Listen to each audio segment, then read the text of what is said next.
বোমা পাল্টি আমাকে নাম বোমা বানাতে পয়সা লাগে। এই মাদ্রাসার হুজুররা আপনাদের চোখের সামনে কি পরিমাণ বেতন পায়, তাই দিয়ে কয়টা বোমা বানানো সম্ভব? কোন ইনকাম সোর্স এই মাদ্রাসার 6,000, 8,000, 10,000 টাকা। এই পরিমাণ টাকা দিয়ে বউ বাচ্চা ছেলে মেয়ে পালা পোষার পরে ফিরে বোমা বানানোর মতো টাকা থাকে না। আর আমরা অত বলদ না যে বউ ছেলে মেয়েরে আর মা বাপরে না খাওয়াইয়ে ফালতু বোমা বানায় বেড়াবো, এর অত বলদ না। বলদ একটু আসি, তাই বলি অত না। বোমা তারাই বানায় যাদের হাতে বেমালা অবৈধ পয়সা বস্তা বস্তা ঢোকে। বোমা বানালে তারা বানায়। মাননীয় স্পিকার, এ জায়গা তো হুজুরদের সম্পর্কে সমালোচনা করা হলো, কিন্তু কোন হুজুর তো সংসদ সদস্য নাই যে জবাব দেবে। আমি চ্যালেঞ্জ করে বলি, ওই এমপি সাহেব বলেছেন যে আমি চ্যালেঞ্জ করে বলি, সারা বাংলাদেশের হাই স্কুল থেকে নিয়ে বিশ্ববিদ্যালয় পর্যন্ত ছাত্রদের ছেলেদের রক্ত পরীক্ষা করেন, প্রত্যেক 1000 ছেলের রক্তের মধ্যে ইয়াবার গন্ধ পাওয়া যায়। কওমি মাদ্রাসা গোটা বাংলাদেশের সমস্ত ছাত্রদের রক্ত পরীক্ষা করেন, একটা ছেলের রক্তের মধ্যে আবার গন্ধ আসবে না। এক গ্রামে 5,000 মানুষ আছে, 5,000ই সাধারণ স্বাভাবিকভাবে ভালো মানুষ। পুরো গ্রামে সবাই ভালো, একটা আছে বিখ্যাত চোর। ওই এক চোরের কারণে গ্রাম চোরের গ্রাম হয়ে যায়। কথা বল না কেন? ওই গ্রামে মেয়ে দিতে চায় না, ওই গ্রামের মেয়ে আনতে চায় না, চোরের গ্রামে আত্মীয়তা হবে না। মানুষের মধ্যে সবাই কিন্তু একরকম না। একজনের সামনে তেঁতুল খাবেন, তবুও সে একটু নড়ে চড়ে না। আর একজনের সামনে একটা বিস্কুট খাবেন, দেখবেন যে ঘন ঘন ঢোক গেলে রসের জ্বালায় টেহাতে হচ্ছে না।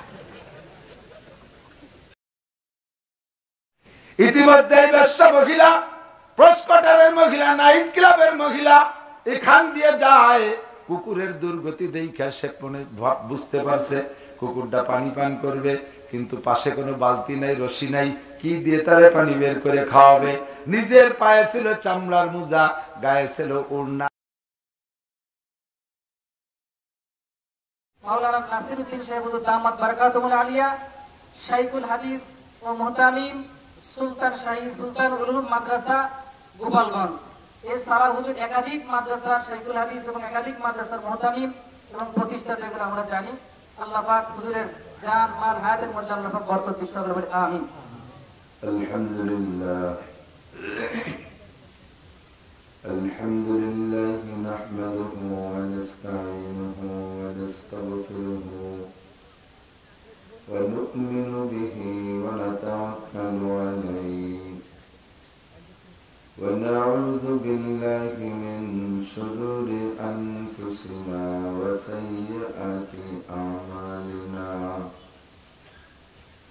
মান ইয়াহদিল্লাহু ফাহুয়াল মুহতাদি ومن يضلل فلن تجد له وليا مرشدا. ونشهد أن لا إله إلا الله وحده لا شريك له. ونشهد أن سيدنا وسندنا وحبيبنا وطبيبنا وطبيب قلوبنا ومولانا محمدا عبد الله ورسوله صلى الله تعالى عليه وعلى آله وأصحابه وبارك وسلم تسليما كثيرا. أما بعد فأعوذ بالله من الشيطان الرجيم. بسم الله الرحمن الرحيم. إنا عرضنا الأمانة على السماوات والأرض والجبال فأبين أن يحملنها وأشفقن منها وحملها الإنسان إنه كان ظلوما جهولا وقال تعالى لو أنزلنا هذا القرآن على جبل لرأيته خاشعا متصدعا من خشية الله وتلك الأمثال نضربها للناس لعلهم يتفكرون وقال محمد رسول الله صلى الله عليه وسلم خيركم من تعلم القرآن وعلمه ثم قال النبي صلى الله عليه وسلم من جعل القرآن أمامه قاده إلى الجنة ومن جعل القرآن خلف ظهره ساقه إلى النار صدق الله مولانا العظيم وصدق رسوله النبي الكريم سبحانك لا علم لنا إلا ما علمتنا إنك أنت العليم الحكيم جزى الله عنا محمدا ما هو أهله سبحان الله وبحمده سبحان الله العظيم رب اشرح لي صدري ويسر لي أمري رب اشرح لي صدري ويسر لي أمري رب اشرح لي صدري ويسر لي أمري واحلل عقدة من لساني يفقه قولي رب زدني علما اللهم أرنا الحق حقا وارزقنا اتباعه وأرنا الباطل باطلا وارزقنا اجتنابه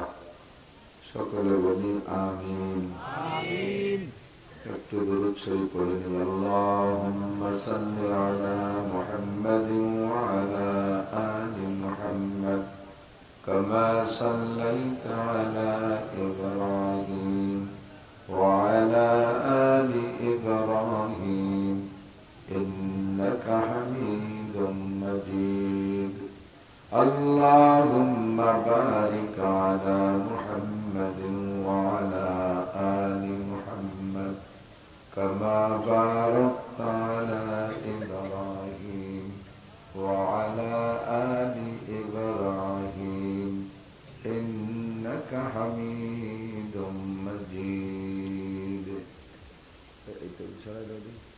মাইক্রোফোন আবার না দিলে বাবু বলতে কথা বলা সরাই দিয়ে দিকে আগে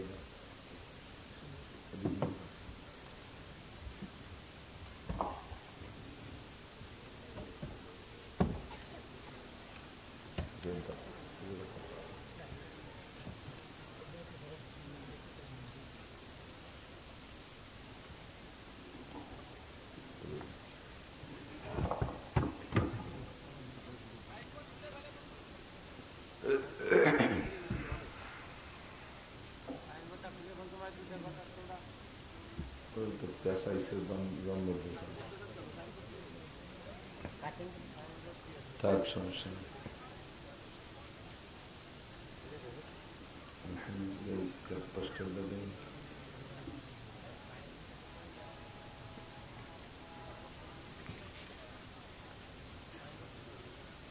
ঐতিহ্যবাহী অলিনগর নুরুল আলম কওমি মাদ্রাসা অলিনগর কসুন্দি সদর মাগুরা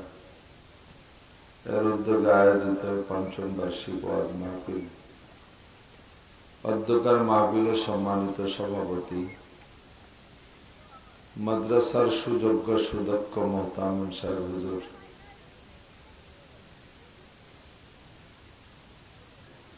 মাহফিল উপলক্ষে দাওয়াতি উলামায়ে কিরাম,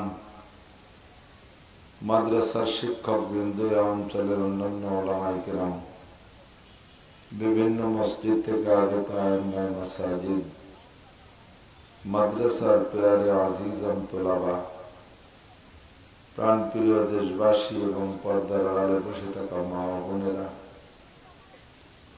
অত্যন্ত দামি রাত, জুমার রাত। আগামীকাল দিনের বেলা জুমার নামাজ, আজকে রাত ও জুমার রাত। জুমার দিন জুমার রাত্রে যদি কোনো মোমেন মারা যায়, আল্লাহ তাআলা তার কবর আযাব মাফ করে দেন। এই দামি গুরুত্বপূর্ণ রাত্রে মোটামুটি শীত, প্রত্যেকের বাড়ি কম বেশ নিজস্ব প্রয়োজনীয় ল্যাপ, কম্বল, তোশক, আরামের বেড, বিছানার ব্যবস্থা আছে। কিছুক্ষণের জন্য সেগুলোকে পরিত্যাগ করে জান্নাতের বুক ভরা আশা, জান্নাতের বিশাল নাজ ও নিয়ামতের লোভে জাহান্নামের অত্যন্ত ভয় অন্তরে নিয়ে, হেদায়েতের আশায় গুমরাহির ভয়ে, একটু সওয়াবের আশায় গুনার ভয়ে, শিরিক ও কুফর ও বেদাত মুক্ত ঈমান ও ইসলাম ও আমল গড়ার লক্ষ্যে আল্লাহ তার রাসূল সাল্লাল্লাহু আলাইহি ওয়াসাল্লামের প্রেম ও ভালোবাসা নিয়ে কুরআন ও হাদিসের কিছু কথা সন্ধ্যা থেকে পর্যন্ত আল্লাহ পাক আমাদেরকে বলা ও শোনার তৌফিক দান করেছেন। শুকর আদায় করি আলহামদুলিল্লাহ। যারাই এসেছি নিজ যোগ্যতা বলে, ক্ষমতা বলে আসি নাই। ই সাআদাত বাজরে বাজু নিস্ত, তানা বখশত খুদায়ে বখশেন না। শক্তির বলে, চেহারার বলে, স্বাস্থ্যের বলে, শিক্ষার বলে, সার্টিফিকেটের বলে, গোষ্ঠীর বলে, ধনের বলে, ক্ষমতার বলে ভালো কাজ করা সম্ভব না। আমার আপনার পরিপূর্ণ ইচ্ছার পাশাপাশি আল্লাহ পাক রব্বুল আলামিনের পক্ষ থেকে নজরে ইহসান, দয়ার নজর যদি থাকে, তাহলেই ভালো কাজ করা সম্ভব হয়। শ্রোতাদের ভিতরে দেখতেছি বৃদ্ধ বা আধা বয়সী শ্রোতার সংখ্যা কম। আমার যুব সমাজ মাশাআল্লাহ, তাদেরকে আমি আন্তরিক ধন্যবাদ জানাই। যুবকের সংখ্যাই বেশি, আর শ্রোতা হিসেবে যুবকরাই আমার শ্রোতা হওয়া দরকার। বুড়োরা এমনি ভালো হয়ে যায়, বয়স হয়ে গেলে শক্তি সামর্থ্য সব নিস্তেজ হয়ে যায়, গুনাহ করার এনার্জি থাকে না, বার্ধক্যের কারণে মনটা দুর্বল হয়ে আসে, দুনিয়ার মহব্বত কমে যায়, আখিরাতের ভয়, কবরের চিন্তা বাড়তে থাকে। কাজেই নিজ যোগ্যতা বলেই গুনার কাজগুলো এড়াই চলার চেষ্টা করে, যথাসাধ্য আল্লাহ বললে করে বাকি জীবন কাটানোর চেষ্টা করে। বুড়োরা চুরি করে না, বুড়োকালে ডাকাতি করে না, লুচ্চমি করে না, মদ, গাঁজা, ফেনসিডিল, হিরোইন এই সমস্ত আওয়াজ আওয়ার পিছনে সময় দেয় না। আল্লাহ এই জাতীয় যত অন্যায় দুর্নীতি যুবকরাই করে থাকে। কাজেই যুব সমাজ সুন্দর হলে ওই সমাজটাও সুন্দর হয়ে যাবে, ঠিক না? এই যুব সমাজ কোন আদর্শে গড়ে উঠলে সুন্দর হবে, এইটাই আমরা বুঝতে পারি না। প্রসিদ্ধ একটা প্রবাদ আছে, জ্ঞানীগুণীদের একটা কথা, শিক্ষা জাতির মেরুদণ্ড। মেরুদণ্ড তো বোঝেন, নীল দাঁড়া। নীল দাঁড়া বোঝেন নাকি? এই মাঝখানে গাড়ের নিচে পর্যন্ত যে হাড্ডিটা গেছে ওর নাম হলো মেরুদণ্ড। ওই হাড্ডিটা না থাকলে মানুষ সোজা হয়ে থাকতে পারে? মেরুদণ্ড ছাড়া প্রাণী সোজা হয়ে থাকতে পারে না। বেশিরভাগ প্রাণী মেরুদণ্ড প্রাণী, মেরুদণ্ডী প্রাণী। তো মানুষ সোজা হয়ে দাঁড়িয়ে থাকি যেমন মেরুদণ্ডের শক্তি বলে, জাতি উন্নত হবে, জাতি দামি হবে মেরুদণ্ডের শক্তি বলে। সেই মেরুদণ্ডটা কি? শিক্ষাই হলো জাতির মেরুদণ্ড। কথাটা 100% সত্য, কিন্তু কোন শিক্ষায় শিক্ষিত হলে সেই শিক্ষা মেরুদণ্ড হবে, এইটা বুঝাইতে গেলেই আমাদের সাথে একটু বিতর্কে জড়িয়ে পড়ে অনেকে। আমাদের জাতীয় সংসদে সংসদ সদস্য একজন আছে, যার নাম কাজী ফিরোজ রশিদ। একেবারে আওয়ামী লীগের কারখানার ভিতরে বাড়ি। মাননীয় প্রধানমন্ত্রীর সিট কোটালীপাড়া, টুঙ্গিপাড়া, ওই কোটালীপাড়ায় বাড়ি।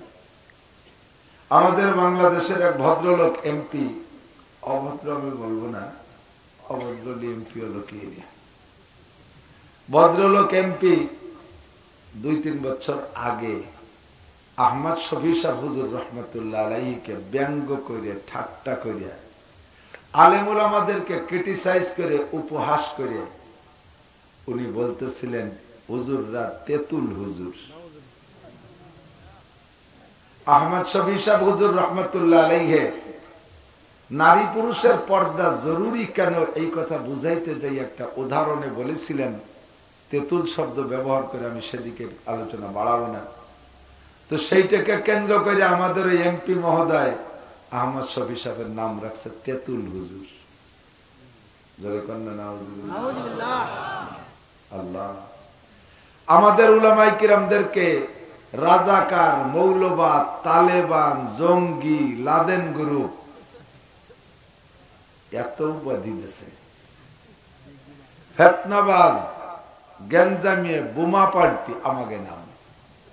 কত বড় খারাপ শব্দ না এগুলো, আস্তাগফিরুল্লাহ। বোমা বানাতে পয়সা লাগে। এই মাদ্রাসার হুজুররা আপনাদের চোখের সামনে কি পরিমাণ বেতন পায়, তাই দিয়ে কয়টা বোমা বানানো সম্ভব? কোন আপনাদের ছেলে মেয়ে একটা হোক, 1.5টা হোক, 2টা হোক, এর বেশি না। ছেলে হোক মেয়ে হোক, একটা অথবা 1.5টা অথবা 2টা। 1.5টা মানে অসময় পঙ্গু পাঙ্গা অর্ধেক হয়েছে, ঠ্যাং একখান নাই, চোখ একটা নাই, হাত এক পাশ নাই, এই যে 1.5টা। আর উলামায়ে কিরামের আল্লাহ রহমতে সন্তানাদি বেশি। আমার 5 ছেলে 2 মেয়ে, আলহামদুলিল্লাহ। উলামায়ে কিরামের সন্তান বেশিরভাগই বেশি হয়। এই 5-7টা ছেলে মেয়ে, আব্বা মা থাকে, আরো অনেক অনেক ঝামেলা থাকে, সব মিলাইয়া লালন পালনের জন্য ইনকাম সোর্স এই মাদ্রাসার 6,000, 8,000, 10,000 টাকা। দ্রব্যমূল্যের যে ভাব, যে গতি, তাতে এই পরিমাণ টাকা দিয়ে বউ বাচ্চা ছেলে মেয়ে পালা পোষার পরে ফিরে বোমা বানানোর মতো টাকা থাকে না। আর আমরা অত বলদ না যে বউ ছেলে মেয়েরে আর মা বাপরে না খাওয়াইয়ে ফালতু বোমা বানায় বেড়াবো, এর অত বলদ না। বলদ একটু আসি, তাই বলি অত না। বোমা তারাই বানায় যাদের হাতে বেমালা অবৈধ পয়সা বস্তা বস্তা ঢোকে। বোমা বানালে তারা বানায়।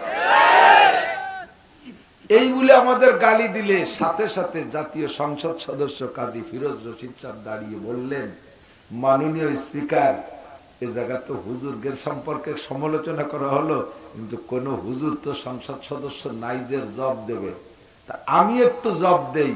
সম্ভবত উলামায়ে কিরাম সম্পর্কে ওই এমপি মহোদয়ের কোনো ধারণা নাই, কোনো অভিজ্ঞতা নাই, আলেম উলামা কি করে তার জানা নাই। আমি চ্যালেঞ্জ করে বলি, ওই এমপি সাহেব বলেছেন যে আমি চ্যালেঞ্জ করে বলি, কারা কোন জগতের মানুষ আপনি জেনে নেন। সারা বাংলাদেশের হাই স্কুল থেকে নিয়ে বিশ্ববিদ্যালয় পর্যন্ত ছাত্রদের, ছেলেদের রক্ত পরীক্ষা করেন, প্রত্যেক 1000 ছেলের রক্তের মধ্যে ইয়াবার গন্ধ পাওয়া যায়। আর কওমি মাদ্রাসার ছেলেদের, সারা বাংলাদেশের ছেলে চ্যালেঞ্জ করলাম, গোটা বাংলাদেশের সমস্ত ছাত্রদের রক্ত পরীক্ষা করেন, একটা ছেলের রক্তের মধ্যে ইয়াবার গন্ধ আসবে না। এই কবন্দরে দাও কতক্ষণ, ঠিক না? ইয়াবা খাওয়া ভালো কাজ, গাঁজা খাওয়া ভালো কাজ, ফেনসিডিল, হিরোইন জেনা করা, চুরি করা, ডাকাতি করা, নুচ্ছমি করা, অ্যাসিড মারা ভালো কাজ?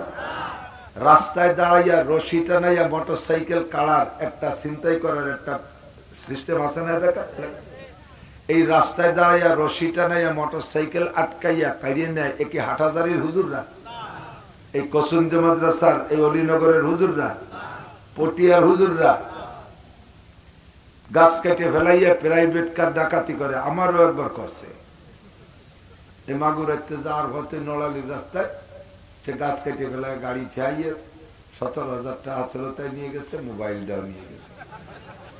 পরে এমনি ডাকাতটা ভদ্রলোক পরে করে হুজুর তেল আছে না না আছে 1,000 টাকা নিয়ে যান, 1,000 বেরোতে চল। আল্লাহ, এই কাম কি কোন হুজুররা করে? শিং কেটে চুরি কি হুজুররা করে? খেজুর গাছের রস চুরিয়ে পাড়িয়ে খায় কি হুজুররা? আবার খালি রস চুরিয়ে পাড়িয়ে কেন পাড়িয়ে খাইয়ে ঠিলের মধ্যে মূর্তি হতো, এ কি আমার কোন হুজুররা করে? এই কাজগুলো ভালো কাজ না মন্দ কাজ? কতক্ষণ ভালো কাজ না মন্দ কাজ? লেখাপড়া জানে না তা না, কিছু না কিছু লেখাপড়া করছে তারাও। লেখাপড়ার শিক্ষা যদি জাতির মেরুদণ্ড হয়, বস্তা বস্তা লেখাপড়া শিখে তারপরে তার ভাষা কন্ট্রোল করতে পারে না। উলামায়ে কিরাম, দিনদার, মুত্তাকিন, পরহেজগার, দাওয়াত ও তাবলীগের সাথীদেরকে, পীরের মুরিদদানদেরকে তাক করে এরকম শক্ত কথা বলা শিখায়, যে শিক্ষা, ওই শিক্ষা জাতির মেরুদণ্ড হতে পারে না। ওই শিক্ষাও জাতি মেরুদণ্ড হতে পারে যদি ওই শিক্ষার সাথে কোরআনের শিক্ষা সংমিশ্রিত থাকে। কতক্ষণ? আল্লাহর কোরআনের শিক্ষায় যদি শিক্ষিত হয়, কোরআনের শিক্ষার সাথে যদি সম্পর্ক থাকে, তাহলেই দোস্ত ওই জেনারেল শিক্ষা জাতির মেরুদণ্ড হতে পারে। যেই শিক্ষা জাতির মেরুদণ্ড হবে, ওই শিক্ষা আল্লাহ পাক রব্বুল আলামিন আমাদের কাছে পাঠিয়েছেন। কথা বলুন ঠিক কি ঠিক না?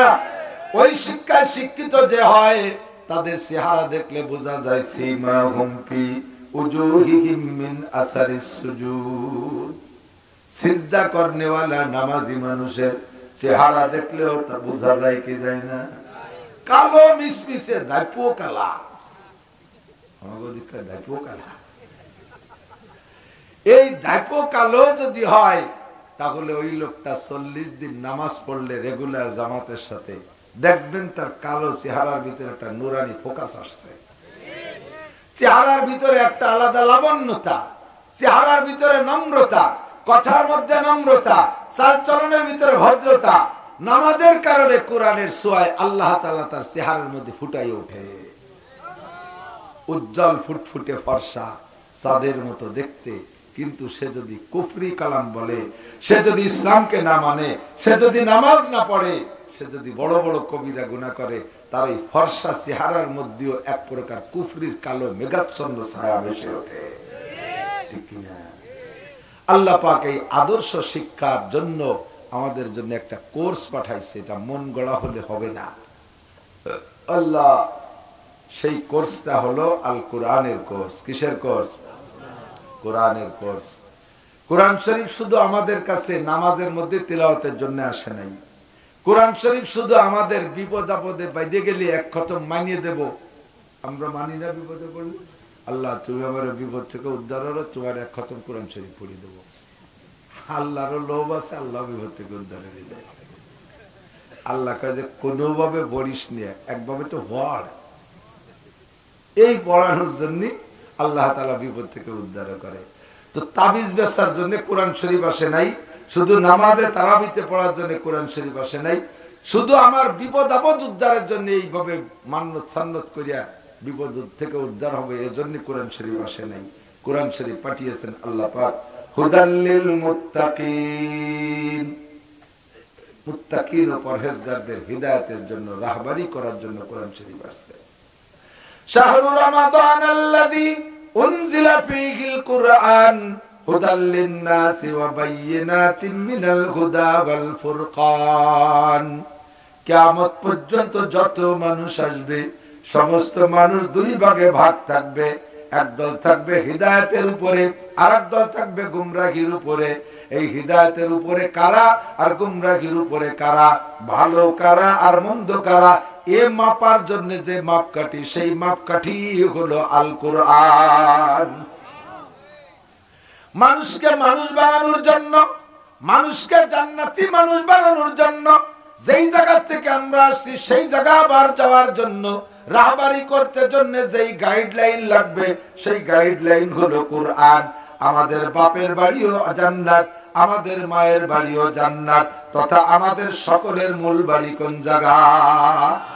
আমরা ছিলাম জান্নাতে, আবার ইনশাআল্লাহ যাব কোন জায়গায়? রাজি আছেন? যাবেন কোন জায়গায়? জান্নাতেই যাব ইনশাআল্লাহ। জান্নাতকে বিশ্বাস করি, জাহান্নামকে বিশ্বাস করি। এসেছি সেখান থেকে যাব সে জায়গায়, যে জায়গা থেকে আসছি সে জায়গা ফিরে যাইতে হলে রাহবার লাগবে, পথ প্রদর্শক লাগবে, দিক নির্দেশনা লাগবে, গাইডলাইন লাগবে। ওই গাইডলাইন দিয়ে আল্লাহ পাক 104 খানা আসমানি কিতাব দুনিয়ায় পাঠিয়েছিলেন।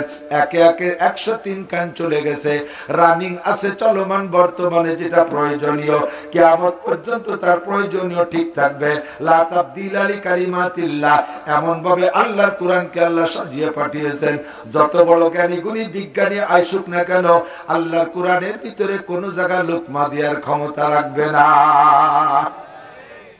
যদি কেউ কোন জায়গা লোকমা দেয়ার বলে এই আয়াতটা এখন প্রযোজ্য নয়, এইটা এখন জরুরি নয়, এইটা এখন দরকার নয়, তাহলে বোঝা যাবে তার মাথার মধ্যে কোনো না কোনো নোংরামি ঢুকছে, ওইটা ম্যাড হয়ে গেছে, পাগল হয়ে গেছে। কথা কোন ঠিক কি ঠিক না?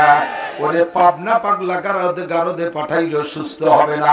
ওরে সুস্থ করার জন্য একটা পাগলা গারো, একটা গারদ আছে, সেইটা হলো হক্কানি ওলামায়ে কেরামের সোহবতে পাঠাইতে হবে। ঠিক না? ও দোস্ত, এই কিতাবটা এত নিখুঁত, এত নির্ভেজাল, যার সম্পর্কে সন্দেহের কোনো অবকাশ নাই। যালিকাল কিতাবু লা রাইবা ফি, কোরআনের মধ্যে কোনো সন্দেহ আছে? আপনাদেরকে সন্দেহ হয়? এ যুবক বল, সন্দেহ আছে নাকি? তাহলে কোরআনের এ টু জেড যত সংবিধান আল্লাহ পাক কোরআনে দেবে, সব সংবিধান মানা আমাদের জন্য ফরজ না নফল? জোর হলো না? ফরজ। ঠিক আছে, তো মানতে জন্য প্রস্তুত থাকবেন। কোরআন খান ছিল লৌহে মাহফুজের ভিতরে, সেখান থেকে আল্লাহ পাক কয়েকটা ধাপ অতিক্রম কইরা আমার নবী, আপনার নবী, কাফেরের নবী, হিন্দুদের নবী, বুদ্ধদের নবী, মুশরিকদের নবী, জিনদের নবী, ফেরেশতাদের নবী, গোটা মখলুকাতের নবী মুহাম্মদুর রাসূলুল্লাহ সাল্লাল্লাহু আলাইহি ওয়াসাল্লামের মাধ্যমে আমাদের খেদমতে পাঠিয়েছেন। লৌহে মাহফুজ থেকে ছুটাইয়া কিতাবটা আল্লাহ পাক আমাদের কাছ পর্যন্ত আনতে, নবী পাকের হাতে দেওয়ার আগে সর্বপ্রথম কিতাবের মর্যাদা আর বড়ত্ব বোঝানোর জন্য আসমানকে প্রস্তাব দিলেন, ও আসমান, তোমারে বানাইছি অনেক শক্তিশালী করে, মজবুত করে, শক্ত করে, তোমার উপর কিছুক্ষণের জন্য আমার কোরআন শরীফটা রাখতে চাই, তোমার অভিমত কি, মতামত কি? আসমানে জবাব দিলেন, আল্লাহ আমারে বানাইছো বড় মজবুত করে, শক্তিশালী করে, তাই বলে কি আমি কোরআন বহন করার ক্ষমতা রাখি? আমার উপরে কোরআন রাখলে এই কোরআন আমি ধরে রাখতে পারবো না, কোরআনের ভারে আমি আমার জায়গায় স্থির থাকতে পারবো না, আমি ভেঙে চুরে জমিনের পর পড়ে যাব। মেহেরবান আল্লাহ, তুমি আমার পর কোরআন রেখো না। জমিনের বড় ক্ষমতা আছে, জমিনে পারতে পারে, তার কাছে প্রস্তাব দাও। এবার জমিনের কাছে প্রস্তাব রাখা হলো, জমিন তুই আমার কোরআন কাণ্ডে কিছুক্ষণের জন্য একটু বহন কর। জমিনে কয়, আল্লাহ পাহাড় পর্বত দালান কোটা গাড়ি বাড়ি ইন্ডাস্ট্রিজ কলকারখানা কোটি কোটি মখলুক বহন করে যাচ্ছি, আজ 450 কোটি বছর পর্যন্ত আমি বহন করতেছি, কোনদিন আমি না কই নাই, যত আমার পর বোঝাতে আমি না কই না। তবে আল্লাহ কোরআন বহন করার ক্ষমতা আমার নাই, আমার পর কোরআন রাখলে আমি পানির মধ্যে ডেবে যাব। ওই জাপান থেকে শুরু হয়েছে পর্বতমালা আমেরিকা পর্যন্ত, যেই পাহাড়ের নাম তুমি রেখেছো আল জিবালা আওতাদা, আমি জমিন হেরে ডুলে না যাই এর জন্য স্থির রাখতে জন্য তুমি পাহাড়কে পেরেক স্বরূপ বানাই দিয়েছো, আমি জমিনকে পর্যন্ত পাহাড়ে ধরে রাখে। ওইটার বড় শক্তি আল্লাহ, তুমি পাহাড়ের উপরে কোরআন রাখতে পারো। আল্লাহ পাক এবার পাহাড়কে প্রস্তাব দিলেন, পাহাড় কিছুক্ষণের জন্য কোরআন খণ্ডে তুই একটু বহন করার পরে আমি জায়গা মতো নিয়ে যাব। ও আশফাক না করে কম্পন শুরু হয়ে গেল। আসমানে কাঁপে, জমিনে কাঁপে, পাহাড়ে কাঁপে, পর্বতে কাঁপে, সকলের কম্পনে এসে গেল। কেউ কোরআন শরীফ বহন করতে রাজি না। ইতিমধ্যে আপনাদের এই অলিনগর মাদ্রাসার ছোট্ট ছোট্ট পোলাপান এরা কয় রব্বুল আলামিন ওলামায়ে কেরামের কাছ থেকে শুনেছি তোমার কোরআন কত দামি, এ কোরআন যে জায়গা ছোঁয়া লাগে তারে দামি বানায় দেয়। কথা বলেন ঠিক কি ঠিক না? ও দোস্ত, মক্কার জমিনে ধান লাগাইলে ধান হয় না, কোন প্রকারের গাছপালা হয় না, শুধু পার্কে পার্কে কিছু কিছু গাছপালা আছে, ফল ফুলের কিছু গাছ আছে, এই ছাড়া কোনো ভালো ফসলের গাছ হয় না, কিচ্ছু হয় না। সৌদি আরব খেজুর গাছের দেশ, মক্কা এলাকায় সে খেজুর গাছও হয় না। সরকার পার্কের ভিতরে খেজুর গাছকে দর্শন স্বরূপ লাগাইছে, পানি দিতে দিতে সরকারের পানি শেষ, এরপরে গাছেরও মরা শেষ, একটা গাছও বাঁচানো যায় না।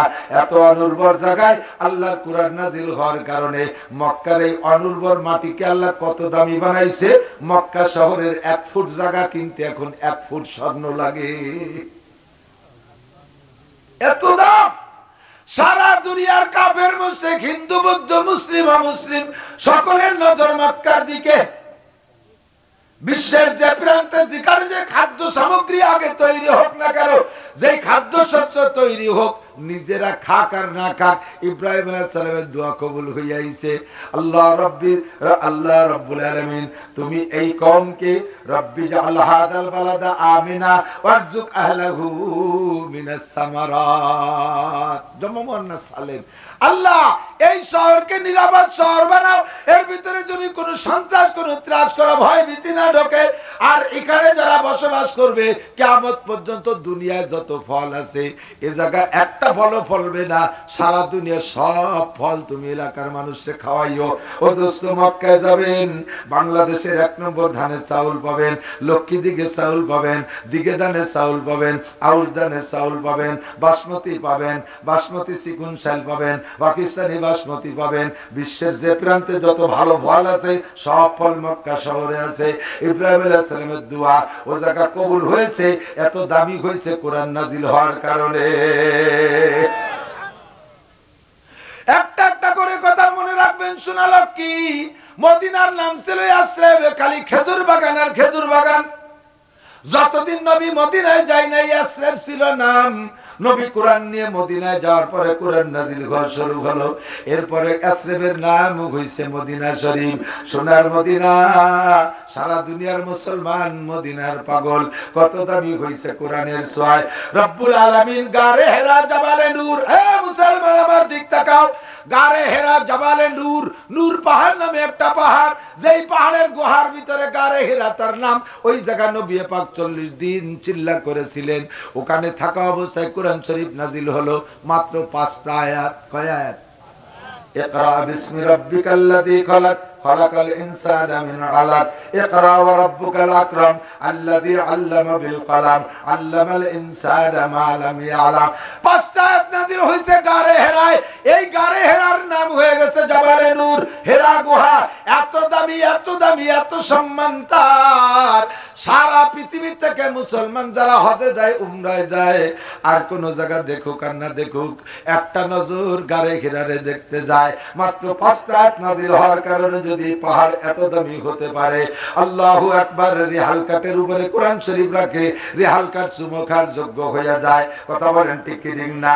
যত সিরা নেকড়া তেনা তুনো দিয়ে কোরআন শরীফের গায়ে পেছায় তারে কাপড় দেয়া হোক না কেন, দুনিয়ার আর কোন জায়গা চুমো খাক না খাক, কোরআন শরীফের গায়ের কাপড় দেয় চুমো খায়।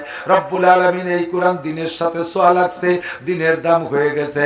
রাতের সাথে ছোঁয়া লাগছে, লাইলাতুল কদর খায়রুম মিন আলফি শাহর, 1000 মাসের চাইতে দামি হয়ে গেছে একটা রাত। শাহরু রমাদান আল্লাযী উনজিলা ফীহিল কুরআন, মাসের সাথে ছোঁয়া লাগছে রমজান মাস, ওই মাসের দাম 700 মাসের চাইতে বেশি দামি হয়ে গেছে। ও আল্লাহ, যেই কোরআনের সাথে যারই ছোঁয়া লাগে তার এত দাম হয়। এই কোরআন তুমি আসমান রে দিলে নিল না, জমিন রে দিলে নিল না, কোরআন পাহাড়ে দিলে সে নিল না। আল্লাহ তুমি কোরআন আমাদের কাছে দাও, এর আর দাঁড়ে দাঁড়ে ফেরি করা লাগবে না। আমরা কোরআন পড়বো, আমাদেরকে কোরআন দাও। মানুষে বা হামালা হলে ইনসান, আল্লাহ কোরআনে বলেন এই কোরআন শরীফ গ্রহণ করেছে মানব জাতি। আমরা কোরআন নিয়ে খুশি না বেজার? জোরে বলেন, পায়ে খুশি না বেজার? দুনিয়ার কোটি কোটি সম্পদ আমি কিচ্ছু মনে করি না, তুচ্ছ। আল্লাহ তাআলা আমাকে কোরআনের আলেম বানাইছে, আমি সন্তুষ্ট। কথা কন ঠিক না? আমার মনির, আপনাদের মনির, আমিও তারে আমার মনিরই কই। সে যেমন শ্রদ্ধা করে আমি তারে সেরকম স্নেহ করি। আমি স্নেহ করি তাই সে আমাকে শ্রদ্ধা করে, সে শ্রদ্ধা করে তাই আমি তারে স্নেহ করি। সম্পর্কে এভাবেই থাকতে হবে। মাল্লাম ইয়ারহাম সগীরানা, আগে বড়রা ছোটদের স্নেহ করতে হবে। বড় যদি ছোটরে স্নেহ করে তাহলে ছোট বাধ্য হয় বড়কে শ্রদ্ধা করতে। কথা কন? আমরা ছোটকে কাছ থেকে শ্রদ্ধা চাই কিন্তু ছোটদের স্নেহ করি না। ছোটরে ধমক দেব, ছোটরের সাথে রাগারাগি করবো, সমালোচনা করবো, আবার তার থেকে আমি শ্রদ্ধা পাবো, এটা হবে না। হাদিসের ভাষায় মাল্লাম ইয়ারহাম সগীরানা, আগে বড়র কথা আসছে যে যদি কোনো বড় ছোটদের প্রতি দয়া না করে, এরপরে ওয়ালাম ইয়াক্কির কবীরানা, আর ওই ছোট যদি বড়র শ্রদ্ধা না করে, ওয়ালাম ইয়াহতারিম উলামা আনা, আর উম্মতে যদি আমার উলামায়ে কিরামদের সম্মান না দেয়, ফালাইসা মিন্নি, তিন দল আমার উম্মতের খাতাতে নাম কাটা। আল্লাহ এই মাওলানা মনির, তার চাইতে সুদর্শন হ্যান্ডসাম ছেলেপেলে এলাকায় বহুত আছে। তাকে আল্লাহ তাআলা যে মেধা দিয়েছে, ছাত্র বয়স থেকে আমি জানি চিনি তারে। তার পরিশ্রমে সেই ছেলেবেলা থেকে একজন ভাবুক, একটা ফিকিরমান ছেলে। এলাকায় সে একা আলেম হয়ে প্রতিষ্ঠিত হতে পারবে না, এইটা সে জানে। সাথে আরো মৌলবী বানাইতে হবে। ওই গয়েশপুর সরে আমি আসতাম, সে ছোটবেলায় ছাত্র ছিল, সেই সময় থেকে সে আমাকে আনে। ওর এলাকায় ওই ভাঙ্গাচোরা ঘরের মধ্যে তার ছোট্ট একটু দোচালা সোনের ঘর ছিল, তার মধ্যে আমি রাত কাটাইছি। মসজিদে আমি রাত কাটাইছি, সাবলা মসজিদে, ওখানে মাহফিল করেছি। সেই সময় থেকে দেখেছি তার প্রতিভা, স্থানীয় ছেলেদেরকে আলেম বানাবে। প্রায় 10টা ছেলে মাওলানা হয়ে গেছে, আর অনেকগুলো রানিং আছে, চলতে আছে, ইনশাল্লাহ হতে থাকবে। তার ওই মেধা দিয়ে যদি জেনারেল লেখাপড়ার পিছনে মেহনত করত, তাহলে তার মেধা বলে ঘুষ ছাড়াই বাংলাদেশের উল্লেখযোগ্য যে কোনো ডিপার্টমেন্টের ভালো একটা অফিসার হইতো। আর ভালো একটা যোগ্য অফিসার হইলে ওই ডিপার্টমেন্টে যা যা ইনকাম করার মতো আল্লাহর ফজলে সব ইনকাম করে এতদিন মনির ও মাগুরার শহরের ভিতরে বড় একটা দালান বানাইতে পারত। ওই দালান তার হয় নাই, ওই রকম তার কিছুই হয় নাই, সরকারি কোনো পদ পজিশন পাই নাই। তারপরে আল্লাহ তাআলা মনিরকে যে সম্মান দিয়েছে দুনিয়ায় এবং পরকালে যে সম্মান দেবে ইনশাআল্লাহ, লক্ষ লক্ষ অফিসাররা তার পিছনে পিছনে দৌড়ানো লাগবে। আমি নিজে শুকর আদায় করি, আমার কোনো সার্টিফিকেট নেই, 5 পাস করছি আমি। এ কোয়া যায় মানুষের মধ্যে এই জামানায়? 40 বছর আগে 5 পাস করছি। এই 5 সার্টিফিকেট দিয়ে বাংলাদেশে কোনো চাকরি হয়? যদি আমি 5 পাসের চাকরি সার্টিফিকেট দিয়ে কোনো জায়গায় চাকরি ফকু ফাঁকা দিয়ে ঢুকিও, সরকার টের পালি গেটি গুল্লি দেখে দেয় দেবে, বেটা বিসিএস পাস করে সানা বান্ধে ঘুরে বেড়াচ্ছে, মুখ উচরে চাকরি পায় না, আর তুমি 5 পাস করে জায়গাতে আমারে বের করে দেবে। এই জন্য ও সার্টিফিকেট আমি উঠইও নাই, আনিও নাই। ও দুয়ে বাড়ি খালিও পেট ব্যথা সারে না, তো কালি কালি আনবো কীর্তি। আল্লাহ পাক আমার মতো একজন আনফিট মানুষ মৌলবী জগতে, আলেম জগতে, বক্তা জগতে শারীরিক ভাবে আনফিট আমার চাইতে আর কেউ নাই। তবে আল্লাহ অঙ্গ প্রত্যঙ্গ সুস্থ রাখছে, আলহামদুলিল্লাহ। আমার চেহারা ভালো না, রং কালার কালো, গায়ে গতরে গোস্ত নাই, কোনোদিন মোটা হতে পারলাম না। আল্লাহু আকবার। আমার গোপালগঞ্জে এক প্রধানমন্ত্রী ছাড়া বর্তমানে আগের কয়জন আম্মাবাদ, বর্তমানে যারা আছে তার ভিতরে এক প্রধানমন্ত্রী বাদে আরো বহুত বড় বড় অফিসার আছে, বহুত বড় বড় অফিসার আছে। অদুষ্ট হাইকোর্টের বিচারপতি আছে, দায়রা জজ আছে, ডিসি আছে, সচিব আছে, মন্ত্রী আছে, এমপি তো আছেই আছে, আরো বড় বড় এসপি টেসপি, ডিআইজি, এডিশনাল ডিআইজি, আইজি পর্যন্ত আছে, আর্মির বড় বড় অফিসার আছে। কারা কারা আছে তাকে নাম আমিও জানি না, ইনশাআল্লাহ আপনারাও জানেন না। বস্তা বস্তা সার্টিফিকেটের পরেও তারা পরিচিতি পায় নাই। আমার মতো সার্টিফিকেট বিহীন মানুষটারে বাংলাদেশের 16 কোটি মানুষের ভিতরে আমার বিশ্বাস কমপক্ষে 10-12 কোটি মানুষে আমার চেনে। আমার আর কিছু লাগবে না। আমি এইটা পাইছি একমাত্র কোরআনের সার্টিফিকেটের ওসিলায়। আমি প্রমাণ করতে চাই কোরআনে আমার সাথে ছোঁয়া না লাগলে আমার মতো বাকড়াই মৌলবী, আমার মতো আনফিট বডি, ওরে ব্যানও চালাতে পারি না, গায়ে বল নাই, অটো চালাইতে পারি না, খেত খাবার করতে পারি না জানি ভিক্ষে কয়রাত করে খাই বেড়াতাম নাকি তা আল্লাহ জানে। আল্লাহ পাক সম্মান দেশে, রুটিও মোটা, রুজিও মোটা দেশে। মন্ত্রী এমপিরা যেরকম রুজি না খাইতে না পায়, আল্লাহর রহমতে রেগুলার আল্লাহ বলে তার সে ভালো খায়। যে জায়গায় যায় সে জায়গায় জামাই ভোজন, জামাই ঠিক না, আমি তাকে জামাইরা কি খায়। 3 জায়গা ঘুরে আইছি, এইটা 3 নম্বর জায়গা। 3 জায়গা কমপক্ষে 10 প্রকারের দাবি দাবি তরকারি, 3 10 কে 30 প্রকারের ডেলি কয় মন্ত্রী খায়। আর আমাকে নামে সমান হুজুর ভাত পাবে না, আসলে ভাত পাইনি, কবুতরের গোশ, তারপরে ওই পাখি হরিণের গোশ পিঠে আটা এ কাতি কাতি যে ভাতের দাঁড়িয়ে যাতে পারি না, আসলেই ভাত পাই না। তুমি ঠাট্টা করে বলো না, মোহাম্মতের সাথে বলো, তাহলে তোমার আমি ইনশাআল্লাহ সুযোগ মতো টান দেব। মাননীয় প্রধানমন্ত্রী যদি সম্মানের সাথে উচ্চারণ করো, জননেত্রী শেখ হাসিনা মাননীয় বাংলাদেশ সরকারের প্রধানমন্ত্রী, এমন সুন্দর করে বলো, তাহলে প্রধানমন্ত্রী তোমার নাম, তুমি যেই সম্বোধন করেছো তার কানে গেলে তোমার একটা মর্যাদা গুরুত্ব তার কাছে থাকতে পারে, বিপদে আপদে পড়ে গেলে তোমার উদ্ধার করবে। আর যদি তুমি তারে ব্যঙ্গস্থলে অন্যভাবে ব্যঙ্গ করে নাম কও, তাহলে তোমারে যত প্রকার আছে বেকায়দায় ফেলাবে, বেকায়দায় পড়ে গেলে তোমার উদ্ধার করবে না। ওলামায়ে কেরামের সাথে সুসম্পর্ক রাখেন, হাসরের মাঠে সমস্ত মানুষদেরকে জাহান্নামীদেরকে জাহান্নামে উঠাইয়া একজন যোগ্য বিজ্ঞ হক্কানি আলেমের ডান হাতে যে আমলনামা পাইছে, আল্লাহ তাআলা তারে বলবেন যে তুমি ভিতর দিয়ে হাঁটো। এমুররু কি বলা হয় কিয়ামতের ময়দানে, এই উলামায়ে কেরাম মাঝখান দিয়ে হাঁটবে। ফায়ামুররু বিহিমুর রাজুলুম মিন আহলিল জান্নাহ, ইসাফু আহলুন নার ফায়ামুররু বিহিমুর রাজুলুম মিন আহলিল জান্নাহ। ভিতর দিয়ে হাঁটবে আর উনার হাতে থাকবে ডান হাতে আমলনামা। উনি ভিতর দিয়ে হাইটে হাইটে 2 কাতারের মানুষদেরকে বলবে, হাউ মুকরাউ কিতাবিয়া, হাউ মুকরাউ কিতাবিয়া, হাউ মুকরাউ কিতাবিয়া। এ দেখো আমার আমলনামা, দেখো আমার আমলনামা কত সুন্দর। নামাজে 100, রোজায় 100, হজে 100, যাকাতে 100, কুরবানিতে 100, তিলাওয়াতে 100, হাদিসে 100, কোরআনে 100, জিকিরে 100, ফিকিরে 100, তাসবিহ তাহলিলে 100, সারমুনাইতে 100, তাবলীগে 100, মাদ্রাসায় 100, সব সাবজেক্টে 100 মার্ক। উনি মার্কশিট দেখাবে আর ডাক দেবে, আর লাইনের 2 পাশ দিয়ে একজন এক এক ভাষা দিয়ে ডাকবে, আমা তারিফুনি আনাল্লাযী সাকাইতুকা শারবাতান। হুজুর আমারে চেনেন নাকি একটু দেখেন।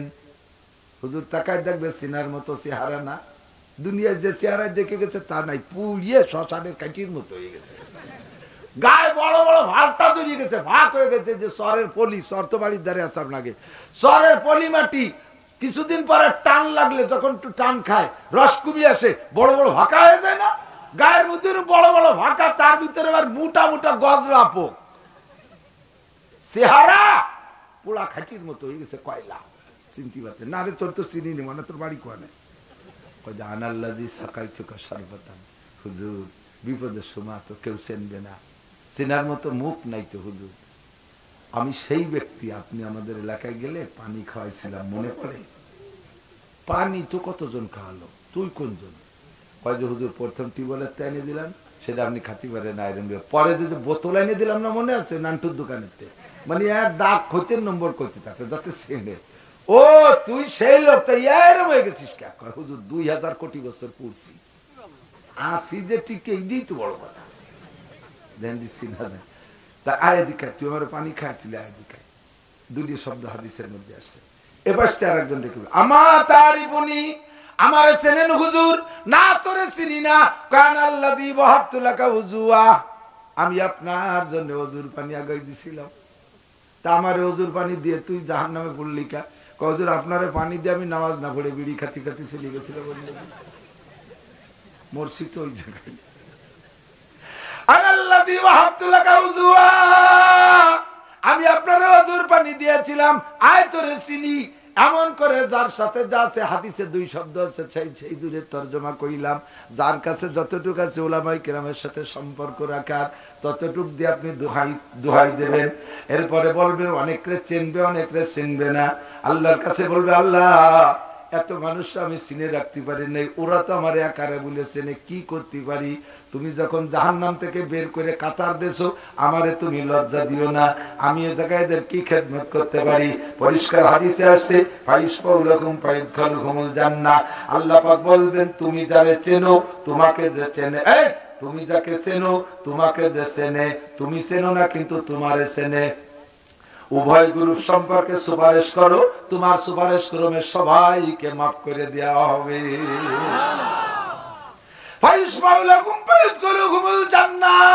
ওই সময় আলেমদের সাথে হাজার হাজার যুবক, হাজার হাজার যুবক, হাজার হাজার মেম্বার, হাজার হাজার চেয়ারম্যান, হাজার হাজার এমপি, হাজার হাজার অফিসার, হাজার হাজার মাস্টার, হাজার হাজার মহিলা সুপারিশ নিয়ে নিয়া জান্নাতে চলিয়া যাইবে। কিন্তু আর একটা দল থেকে যাবে যারা বলার কিছুই নাই। বলবে হুজুর আমারে চেনেন? কয় না চিনি না। তুই আমারে চিনিস? চিনি তো। কিভাবে চিনিস? আমাদের এলাকায় গেলেন, আপনারে লাদেন কইছিলাম মনে আছে? আপনি আমাকে আইটে গেছিলেন দোকানের সামনে দাঁড়াই একটা কিক মারছিলাম মনে আছে হুজুর? ওই যে বিড়ির মধ্যে যে সরটা মুখি দিয়েছিল আমি দিছিলাম, মনে পড়ে? তাহলে এইগুলো দিয়ে যদি তুমি হুজুররা চিনেতে চাও তাহলে তোমার সেই সময় কি দেওয়া দরকার? তুমি একটু শরীর ওইরা দেখতে পাচ্তেছে না, দালান বানানোর সময় খেয়াল রাখতে পরের বাড়ি বাতাস টেনে না যারো। আর ইমামের আগে মুসল্লি গেলি নামাজ হয় না, ফাঁসের বসে।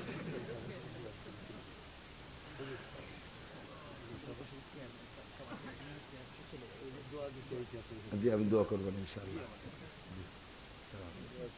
ভাই চেয়ারম্যান দোয়া চাই গেল ইনশাআল্লাহ আমরা শেষে। উনি কথা বলতেন কিন্তু হ্যাঁ জি টাকাও দিয়ে 3000 আর 2000 পরে একদিন পাঠান, আর 2000 পরে পাঠান। আপনারা রাজি?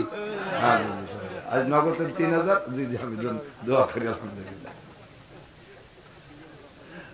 আল্লাহ কবুল করুন। এই নতুন চেয়ারম্যান তো আগে ছিলেন না, আল্লাহ কবুল করুন। আল্লাহ পরবর্তীতে আরো খেদমত করে তৌফিক দান করে সবাই বলেন আমিন। তাহলে যে সামনে নির্বাচন এই 5 তারিখ, আমরা আপনার একই সাথে শুনবেন। জি জি জি জি ইনশাআল্লাহ আগামীবার আমি দাঁড়াবো ইনশাআল্লাহ। আগামীতে ইনশাআল্লাহ আমি বাঁচে থাকলে আমার এই ছোট ভাই আমার ওই যে মাদ্রাসা করছে ওই মাদ্রাসায় দাওয়াত ইনশাআল্লাহ ইনশাআল্লাহ এমনই যোগাযোগ রাখো ইনশাআল্লাহ। আল্লাহ তাআলা কবুল করবেন আমিন। তো ওসিলা থাকলে না বলা যাবে, কথা বলেন। আপনি আফসোস করে বলবেন এই আমার দিক, সে সময় বলবেন ইয়া ওয়াইলাতা লাইতানি ইত্তাখাযতু মা'আর রাসূলি সাবিলা। জোরে একটা আফসোসের ডাক দিয়ে বলে ওরে আমার কপাল পোড়া, আজকে যদি রাসূলের সাথে উলামায়ে কিরামের সাথে কোন একটা চিকন সুতো দিয়ে বাঁধে রাখতাম তাহলে টান দিয়ে নিয়ে যেত। ইয়া ওয়াইলাতা লাইতানি লাম আত্তাকিস ফুলানান খলিলা, এ আমার কপাল পোড়া, কেন আমি অমুকদের সাথে সম্পর্ক করলাম না, আর অমুকের সাথে কেন সম্পর্ক করলাম। আজকে যাদের সাথে সম্পর্ক করছি সবগুলো পাইকারি ধরে জাহান্নামে চলে যাচ্ছে। এই যে মৌলবীর সাথে 2-1 সম্পর্ক রেখে যে পার হয়ে গেল, আল্লাহু আকবার, আমি কেন রাখলাম না, আফসোস করে শেষ করতে পারবেন না, কথা বলে। ও দোস্ত, আল্লাহর কোরআনের সাথে যারা সম্পৃক্ত, আমি উলামায়ে কিরাম শুধু জান্নাতি তা বলছি না, আপনিও এরকম কিয়ামতের ময়দানে প্রথম কাতারে ডান হাতে আমলনামা পানেওয়ালা হয়ে যেতে পারেন। উলামায়ে কিরামের সুপারিশ নেবেন, এর আগে হাজার হাজার বছর পোড়া লাগবে, ওই পোড়াটা যাতে না খাইয়া প্রথম চান্সে জান্নাতে যাইতে পারেন। এর জন্য আল্লাহ পাক যে কোরআনী সংবিধান দিয়েছে, ওই কোরআনের সংবিধান মানতে রাজি আছি না নাই? আল্লাহর কোরআন আমাদেরকে আল্লাহ দান করেছে শারফুল মাকানে বিল মাকিন, অবস্থানকারীর কারণে অবস্থানের দাম বাড়ে। এই বোঝেন নাই? খেয়াল করেন, এক গ্রামে 5000 মানুষ আছে, 5000ই সাধারণ স্বাভাবিকভাবে ভালো মানুষ, সব ভালো মানুষ 5000ই। একটা আছে ওর মধ্যে আন্তর্জাতিক খ্যাতি সম্পন্ন বিশ্ববিখ্যাত চোর, পুরো গ্রামে সবাই ভালো, একটা আছে বিখ্যাত চোর। ওই এক চোরের কারণে গ্রাম চোরের গ্রাম হয়ে যায়, কথা বলেন না কে? ওই গ্রামে মেয়ে দিতে চায় না, ওই গ্রামের মেয়ে আনতে চায় না, চোরের গ্রামে আত্মীয়তা হবে না। এক চোরের কারণে পুরো গ্রাম ধরে চোরের গ্রাম হয়ে যায়। আবার দুষ্ট এক গ্রামে যদি স্বাভাবিক নরমাল হাজারো মানুষ আছে, একটা মানুষ যদি বড় আলেম হইয়া যায়, ওই সরমুনেশ্বরের পর ফজলুল করিম, সরমুনেশ্বরের পর হযরত মাওলানা ইসহাক সাহেব রাহমাতুল্লাহ আলাইহি, বরিশালের ওই সরের কোনো দাম ছিল না। একটা মানুষের কারণে কেমন দামি, গোটা বাংলাদেশের লক্ষ লক্ষ মানুষ পাগলের মতো সরের পর যাইয়া লাফায় আর কান্দে, ঠিক না? कामले घर खाक गिरद जर सवार नाके सर जर बुर्द खाक स्तर सवार उसे करे बाहर गौहर आवराद अज्जे आहा सोए बरसर आवराद गर तू संगे खाराओ मर मर बुद्धि चुबा साहेब दिल रसी गौहर छवि আল্লাহ ওয়ালারা যদি মাটিও ধরে, মাটিটা মুঠের মধ্যে সোনা হইয়া যায়। কথা বলেন ঠিক কি না? আবার অনেক কুলাঙ্গার আছে, যেই কুলাঙ্গারের কারণে ওই ইউনিয়নটা ধরে নষ্ট হয়ে যায়। কোন কুলাঙ্গার আছে থানার লিডার কুলাঙ্গার, তার কারণে থানাটা ধরে বদনাম হয়ে যায়, কুলাঙ্গার হয়ে যায়। ও দোস্ত, এরকম কুলাঙ্গার সন্তানের থেকে আমরা পানা চাই, বলেন আমিন। আল্লাহর কোরআনের সাথে ছোঁয়া লাগলে জায়গাও দামি হয়ে যায়। আজকে রাত পর্যন্ত এই অলিনগর কসুন্দিয়া, এখানে আরো অনেক অনেক প্রতিষ্ঠান থাকতে পারে, বড় বড় জেনারেল উচ্চ শিক্ষিত লোক থাকতে পারে, এ জায়গায় এমপি মন্ত্রীর বাড়ি হতে পারে, আমি জানি না, প্রফেসর মাস্টার ডাক্তার ডক্টরের বাড়ি হতে পারে, এ গ্রামে হাই স্কুল কলেজ ইউনিভার্সিটি বিশ্ববিদ্যালয় থাকতে পারে, কিন্তু কসুন্দের 10 গ্রাম ওই পাশে গেলে চিনেইতে কষ্ট হয়। কসুন্দের নাম আমার গোপালগঞ্জের মানুষ জানে না, কসুন্দের নাম এই বলমারির মানুষও অনেকে চেনে না, ফরিদপুরের ভিতরে কসুন্দে চেনে না, এই মাগুরারও অনেক জায়গা কসুন্দে চেনে না। দোস্তরে, আজকের পরে আগামীকাল আমেরিকা পর্যন্ত ওদিকে, আর এদিকে জাপান পর্যন্ত, আমেরিকা থেকে জাপান পর্যন্ত গোটা পৃথিবীর সব জায়গা কসুন্দে আর অলিনগরের নাম পৌঁছে যাবে, ঠিক না? এই ইউটিউবাররা কালেকশন করে আবার আমি বারবার কসুন্দি আর অলিনগর বলতেছি, এই নামটা চলে গেছে যাবে, এরা ইউটিউবে ওয়াজ ছেড়ে দেবে। আমেরিকায় হাজার হাজার আমার শ্রোতা আছে, Italy, Australia, France, Japan, German, সারা দুনিয়ায় আমার বাঙালি শ্রোতা হাজার হাজার আছে। প্রতিদিনের ওয়াজ শোনার জন্য তারা ওত পেতে বসে আছে, তারিখ অনুযায়ী তারা ওয়াজ নামায় শুনবে। দোস্তরে, এক রাতের ভিতরে অলিনগর কসুন্দা বিশ্বের প্রান্তে প্রান্তে যাবে। কোন ডাক্তার মাস্টার ইঞ্জিনিয়ারের ওসিলায় নয়, একমাত্র আল্লাহ কুরআন আর কুরআন ওয়ালা উলামায়ে কিরামের ওসিলায়।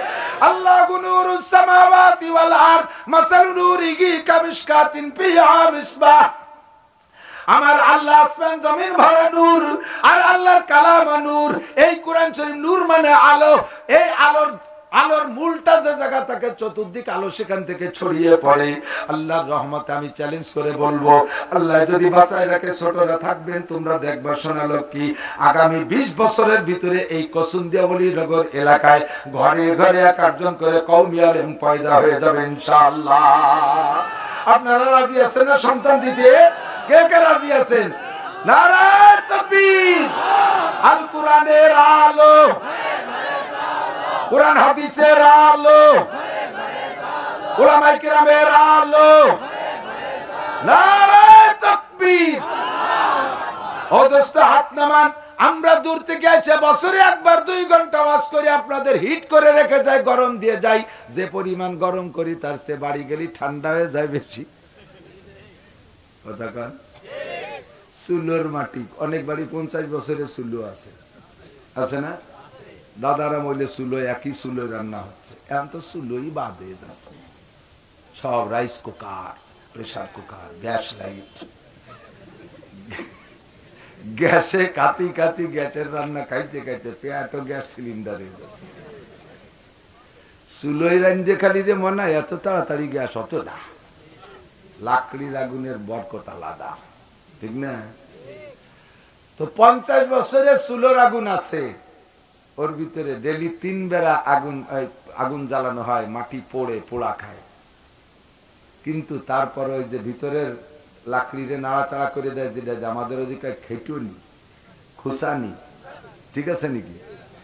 খুসানির মাথার খুসা লাগলে চুলোর মাটি সলটা ধরে ভাঙ্গে যায় কি যায় না? 50 বছর পোড়া খাচ্ছে, তারপরে খুসা লাগলি ভেঙে যায়। আর ইট বাটার মাটি মাত্র 3 দিন 72 ঘন্টা পোড়া খাইছে, ওরে খুসা দিলি ইট ভাঙবে? খুসানির মাথা ভেঙে যাবে। ঠিক না? খুসানির মাথা বুথা হয়ে যাবে নাকি বলেন?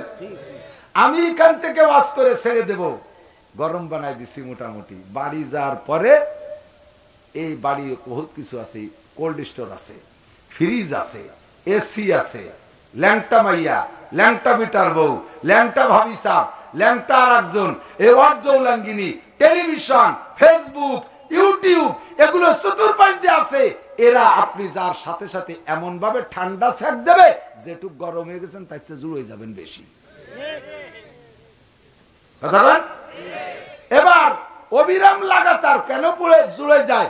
সকালবেলা রান্না করে আইসে ফিরে দুপুরের আগে যেটুক গরম হয়েছিল ওর পাশতে, চুলোর পাশতে ঠান্ডা মাটি আছে, তারা ঠান্ডা বাদ দিয়ে গরমটা জুড়ে গেলে আমি এখান থেকে হিট দিয়ে ছাড়িয়ে দেবো। বাড়ি যাওয়ার পরে ওই ঠান্ডা আছে, ব্যবস্থা আছে। কিন্তু রেগুলার গরম করার যদি ব্যবস্থা থাকে, একটানা 72 ঘন্টা সাঙ্গ পাঙ্গ ছাড়িয়ে দিয়ে ইট ভাটার ভিতরে, তাহলে ইট হয়ে যাবে, পুড়ে জামা হয়ে যাবে। এর জন্য লাগবে ঘরে ঘরে বক্তা বানাইতে হবে। একটা ফ্যামিলিতে যদি একজন ছেলে আলেম হয়, ওই বাকিরা জেনারেল শিক্ষিত হলে ওরা ওই আলেমের ইজ্জতের খাতিরে হলেও, আল্লাহর ভয় হোক আর না হোক, একটা ফ্যামিলির একটা ছেলে আলেম ওর ইজ্জতের খাতিরে হলেও বাকিরা নামাজি হয়ে যাবে। ওই বাড়ি মুসলমানি অনুষ্ঠানে ড্যাক্স বাজ বাজবে না, ওই বাড়ি বিয়ের অনুষ্ঠান সুন্নতের খেলাফ হবে না, ওই বাড়ি অলিমা অনুষ্ঠান সুন্নতের খেলাফ হবে না, ওই বাড়ি আকিকা অনুষ্ঠান সুন্নতের খেলাফ হবে না, ওই বাড়ি কোনো নাচ গান হবে না, ওই বাড়ি কোনো ব্যারাক অ্যাডামস কারিতাস বিআরডিবি স্বনির্ভর জাগরণী চক্র গ্রামীণ ব্যাংক আশা প্রশিকা আলারা ঢুকতে পারবে না। ওই বাড়ি কোনো প্রকার নোংরামি নেই। একজন আলেমের ভয়তে কথা বলেন ঠিক ঠিক না? এই জন্য দেশকে যদি সুন্দর করে গড়তে হয়, সমাজ যদি ভালো সন্তান পাইতে হয়, তাহলে ভালো সমাজ গড়তে হলে লাগবে হক্কানি উলামায়ে কেরাম ঘরে ঘরে। এই কোরআন শরীফ যার সাথে ছোঁয়া লাগে তার এরকম দামি বানায় দেয়। আমি উদাহরণে বলে থাকি, প্রায় বলি, 2টা বোতল কিনছেন আপনি, দিক টাকা 2টা বোতল কিনছেন 2 টাকা দিয়ে, প্লাস্টিকের বোতল 1 টাকা 1 টাকা 2 টাকা দামের 2টা বোতল, 1 লিটার পানি ধরে। তো 1 বোতলের মধ্যে 1 লিটার কেরোসিন তেল ঢুকাইছেন, কেরোসিনের দাম 80 টাকা, বোতল সহ কত হলো? 81 টাকা। বলেন কত? আর একটা বোতলের দাম ওই 1 টাকা। ওই বোতলের মধ্যে ঢুকাইছেন 1 কেজি ঘি, ঘির দাম 1500 টাকা, বোতল সাহেবের দাম হলো কত? 1501 টাকা। একই 1 টাকার বোতল, এইটার ভিতরে কেরোসিন ঢুকছে, দাম বানাইছে 81 টাকা। এইটার ভিতরে দুস্থ ঘি ঢুকছে, দাম বানাইছে 1501 টাকা। সরফুল মাকানে বিল মাকিন, বোতলের কোনো আলাদা দাম নাই, যার ভিতরে বোতলের মধ্যে যে ঢুকবে তার দামের কারণে বোতলের দাম হইয়া যায়। 3 নম্বর আর একটা বোতল কেনছেন, ওর মধ্যে পেশাব করে বড়িয়ে বেড়াইছেন, 1 বোতল পেশাব ঢুকাইছেন। ওই বোতলের তো পেশাবের তো দামই নেই, বোতলের একটা হবা। কথা বলেন ঠিক না? মুসলমান ছাড়া, ইসলাম ছাড়া আর বাকি যত আছে দোস্ত, বোতলের বোতল ডালো 3 নম্বর বোতল। আর মুসলমানদের মধ্যে আছে 2টা বোতল, একটা 81 টাকা দামের বোতল, আর একটা হলো 1501 টাকা দামের বোতল। যেই বোতলটার ভিতরে ঢুকছে IA, BA, MA, BCS, doctor, engineer এইগুলো ঢুকছে, ওইটা হলো 81 টাকা দামের বোতল। ওইটাতে দুনিয়ায় কিছুক্ষণ কাজ চলে, তবে মরার পরে ওইটাতে কাজ চলে না। ওইটাতেও মরার পরে কাজ চালানোর জন্য, কাজে লাগানোর জন্য সিস্টেম শিখিয়ে দেব। তবে আপাতত দেখা দৃষ্টিতে ওই 81 টাকা দামের বোতলটা দিয়ে দুনিয়ায় কেরোসিন তেল দিয়ে ল্যাম্প জ্বালানো যায়, বাতি জ্বালানো যায়, এর বেশি আর হবে না। দোস্তরে যেইটার মধ্যে ঘি ঢুকছে ওইটা হলো উলামায়ে কেরামের মুসলমানদের ইমানের বোতল। কথা কোন ঠিক না? ওইটার মধ্যে ঘি ঢুকছে, দাম তার 1501 টাকা। সরফুল মাকানে বিল মাকিন, যে জিনিস বসবাস করে ওই জায়গায়, ওই জিনিসের দামে জিনিস জায়গার দাম, ওই জিনিসের দামে জায়গার দাম। আপনাদের এই কসুন্দা, এইটা কসুন্দি না, কসুন্দি, আল্লাহ নাম রাখছে কি নতুন নাম? অলিনগর না, আগে রয়েছে নাম উলিনগর, অলিনগর। ওই তো এই আসলে অলিনগর। হিন্দুরা যখন প্রভাব খাটাইছে দেশে, সেই সময় মুসলমানদের নামগুলোকে এভাবে তাবদিল তাবাজুর তাগাজুর করে ফেলাইছে। মাদানীপুর তার নাম দেশে মেদিনীপুর। ভারতে মাদানীপুর আছে না, ওটা মেদিনীপুর কয়, ওইটা অরিজিনাল মাদানীপুর, নাম রাখছে মেদিনীপুর। এটাও অলিনগর। তো অলি কলি বজর গয়ে যেতে পারে, মুসলমানদের নাম এই জন্য উলিনগর দিয়েছে। আল্লাহ ও দোস্ত, এই উলিনগর, অলিনগর, কসুন্দিয়া গ্রামের আগে কোনো ঐতিহ্য ছিল না। যা ছিল সব 81 টাকা দামের বোতল ছিল। আল্লাহর রহমতে আল্লাহর কোরআনের প্রতিষ্ঠান হওয়ার কারণে আজকে আমরা আসছি বসছি, 5টা বছর মাহফিল হয়, উলামায়ে কেরামের আগমন ঘটে, নুরানি তালবি আলিমরা হাঁটা চলা করে, তালবি আলিম বেগুনা মাসুম কবরের কাছ দিয়ে হেঁটে গেলে আল্লাহর রহমত ওই তালবি আলিমের ওসিলায় কবরের আযাব আল্লাহ 40 দিন বন্ধ করিয়া রাখে। উলামায়ে কেরামের আগমন রহমতের ওসিলা, আল্লাহর রহমতের ওসিলায় নাজিল করে। কাজেই আমরা কোরআন শরীফকে সেইভাবে সম্মান করব, কোরআন শরীফকে সেইভাবে শ্রদ্ধা করব, কোরআনওয়ালাকে শ্রদ্ধা করব। এর ভিতরে বহুত তালবি আলিম আছে, তাদেরকে চেনেন না, ওরা কিন্তু আল্লাহর খাস ওলি। যখন সারা দুনিয়াটা করোনায় একেবারে নিথর হয়ে গেছে, নিস্তব্ধ হয়ে গেছে, একেবারে শব্দ নাই সারা দুনিয়াটা, এই করোনার প্রথম সময় অবস্থা কিরম ছিল? কেমন যেন ভূতি ধরা অবস্থা, ঘরের বেরোতে ভয় লাগে, ছেলে মেয়ের সাথে কথা বলতে ভয় লাগে, রাস্তাঘাটে যাইতে ভয় লাগে, কি যে একটা অবস্থা। সে সময় সমস্যাটা তো তা বুঝতেছে না। রব্বুল আলামিন তুমি কোরআনকে চালু রাখার ব্যবস্থা করে দাও। তাদের চোখের পানির ওসিলায় আল্লাহ তাআলা মাদ্রাসাগুলো খোলা রাখছে, আর তাদের কান্নাকাটির ওসিলায় আল্লাহ তাআলা করোনাকে বাংলাদেশ থেকে বিতাড়িত করেছে। বিশ্বাস করেন কি না? বিশ্বাস একটু করেন। এদের দোয়া, আর কেউ দোয়া করে নাই, সবাই খালি ডবল রিডবল 3 ডবল মাস্ক করছে। ওই গরুর মুই ঠুনি দেয় না, ঠুনি দিছে। আসলেও দরকার, গরুতে পরের মুই দান খেয়ে বেলায় দেয়, এই জন্য মুই ঠুনি দিতে হয়। কিন্তু মানুষইও পরে আবাজ আবার না পাকি ডাউডা খাই, এই জন্য ঠুনি বেঁধে দিয়ে সবসময় দরকার। হ্যাঁ, মদ খায়, গাঁজা খায়, ইয়াবা খায়, ফেন্সিডিল, বিড়ি খায়, সিগারেট, সুদ খায়, ঘুষ খায়, চুরি করা টাকা, ডাকাতি করা টাকা, লুচ্ছবিয়ারা টাকা, এই সব খায়, এই হারাম খায়। এই জন্য আল্লাহ মুহি ঠুনি বেঁধে দিয়েছে। আমরা শুধু ঠুনি বেঁধে ভয় পাইছি, আর ওরা আল্লাহর কাছে দোয়া করে এই দেশ থেকে সেগুলো তাড়াইছে। ঠিক কিনা? বাংলাদেশের থেকে বাংলাদেশের মানুষ সবচাইতে বেশি মরার কথা ছিল করোনায়, কারণ এত বড় অনিয়ম জাতি পৃথিবীতে আর নাই। কের কথা কেউ শোনে না। পুলিশ দেখলে একটু মাস্ক পকেটে নিয়ে ঘরে হাতে অরে, তখন তুই মাস্ক পড়িস নাই, মাস্ক পড়ার কথা তো কোনো কিতাবে লেখা নাই। তুই কোন কিতাব পড়িস? আমি ফেসবুক কিতাব পড়ি। কিতাবের নাম ফেসবুক কিতাব। কি লেখা আছে? কজতে লেখা আছে মাস্ক সাথে থাকা আবশ্যক, এই যে পকেটে আছে। এগে কি দিয়ে বাঁচাবে? কন্দি দেই। পুলিশ দেখলে দরজা শাটারটা দিয়ে দেয়, পুলিশ চলে গেলে দাঁত বের, ও পুলিশ খেলিয়ে দিছি, এমন সেদ্রায় পুলিশই লজ্জাতে বেরিয়ে আসে না। এই অনিয়ম জাতি মরিয়ে সাপ হয়ে যাওয়ার কথা ছিল, কেন এত মরে নাই? সবচাইতে কম মরছে, আক্রান্ত কম হয়েছে আল্লাহর রহমতে এই অলিনগরের অলি তালবি আলিমদের দোয়ার বদৌলতে। যুবক স্থানীয়রা সাবধান থাকবা। আমলিগ করো, বিএনপি করো, জামাত করো, জাতীয় পার্টি, ছাত্রলীগ, যুবলীগ, কৃষক লীগ, মূর্খ লীগ, শিক্ষিত লীগ, যা আছে, যত লীগ আছে, যত উল্টো আছে, যা কিছু যাই করো না করো, সবকিছু তোমার কায়দায় করো, কিন্তু কোনো কায়দায় যেন কোনো নেতার প্রভাবে এই অলিদের সাথে বিয়াদবি করে বসে না, তাহলেই কিন্তু খোলাই করো, মার্ডার হয়ে যাবা, রাস্তায় যাইয়া বালির ট্রাকের তলে ডলিয়ে ফেঁচে যাবা। কোন জায়গা পড়িয়ে থাকবা খবর নাই, নেতারা তোমার আর খবর নেবে না। নেতার কথা গেছিস কে? অতি গেছিস কে? শাসন করে তো গেছিস কে? হুজুর জানিস না, হুজুর সোয়া দিতে গেছিস কে? মরছ কোন কারণে তা টের পাবা না।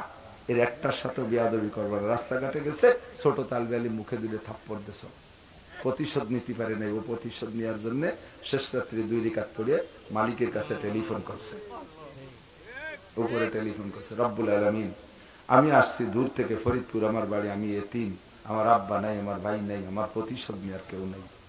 আল্লাহ এদের এলাকায় পড়তে আসছি, এই আমার যুবক, তোমার এই যুবক মস্তান আমারে থাপ্পড় দিছে। আল্লাহ কয় তুই কান্দিস না, কালকে দিনই হবে, কালকে সকালে। ও মোটরসাইকেল দিয়ে খালি রাস্তায় উঠতে যে দেরি, সোয়াই দেব ট্রাকের সাথে বাড়ি দিয়ে। কতক্ষণ সাবধান থাকবা, আদর করবা, আল্লাহ তাআলা তোমারে মাফ করে দেবে, তোমার সমস্ত গুনাহ মাফ করে দেবে। হযরত বনি ইসরাইলের একটা মহিলা, তাকে হুজুর জান্নাতের মধ্যে দেখে আসছে। হুজুর সাল্লাল্লাহু আলাইহি ওয়াসাল্লাম তারে জান্নাতের মধ্যে দেখে আসছে। তো জান্নাতের ভিতরে দেখা অবস্থায় জিবরিল কাছে জিজ্ঞাসা, জিবরাইল এই যুবতী মেয়েটা এত সুন্দর আলিশান জান্নাতে যে? তো জিবরাইল বলতেছে, হুজুর ওই মেয়েটা আপনার উম্মত না, ওটা হলো মুসা নবীর উম্মত, বনি ইসরাইলের মেয়ে। তো এই জান্নাতের এত ভালো জান্নাত পাইলো, কয় মেয়েটার বিগত ইতিহাস শুনলে আপনি আশ্চর্য হবেন, বুখারী শরীফের মধ্যে আসছে। ওই মেয়েটা হলো বেশ্যা। বেশ্যা বুঝেন তো, চরিত্রহীন। এই মেয়েটা বেশ্যা, মেয়েটা নাইট ক্লাবে রাত কাটাইতো, যুবকদের সাথে মদ গাঁজা ইয়াবা ইত্যাদি খাইয়ে খাইয়া, সেই জামানায় যে নেশা ছিল, নেশা খেয়ে পুরুষের সাথে রাত কাটাইয়া অন্যায়ভাবে পয়সা কামাই করিয়া এভাবে জীবনযাপন করছে। তাহলে সে ভেস্তে গেল কিভাবে?